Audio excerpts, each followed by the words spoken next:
Pred vami je preizkus za možgančke. Poskusite si zapomniti naslednjih 5 podatkov. Jaz sem se rodil leta 92, naša Tina in Leja 85, Neža 84, Jan pa 87. S podobnimi izzivi, le da je tam namesto 5 kar 110 različnih datumov, so se prejšnji konec tedna spopadli v Mariboru na Memoriadi. To je državno prvenstvo v pomnjenju, na katerem so si poleg številk poskušali zapomniti še čim več naključnih besed, slik, imen in obrazov.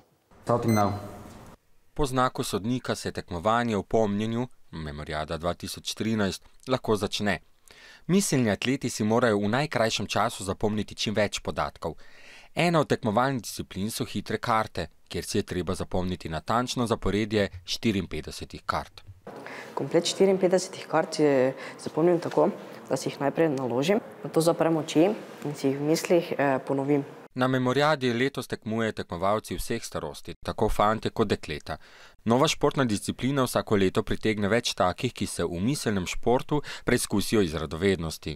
Sem to prvič videl po internetu, oziroma po YouTubeu, mi je bilo res grozno zanimivo in sem se spraševal, ali lahko to storim tudi jaz. Urjenje spomina vpliva tudi na boljši uspeh v šoli.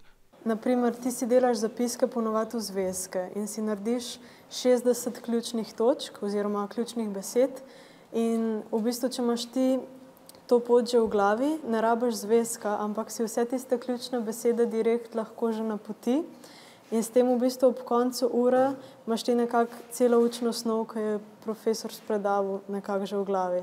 Po 8 urah tekmovanja v 7 disciplinah sodniki prištejejo točke.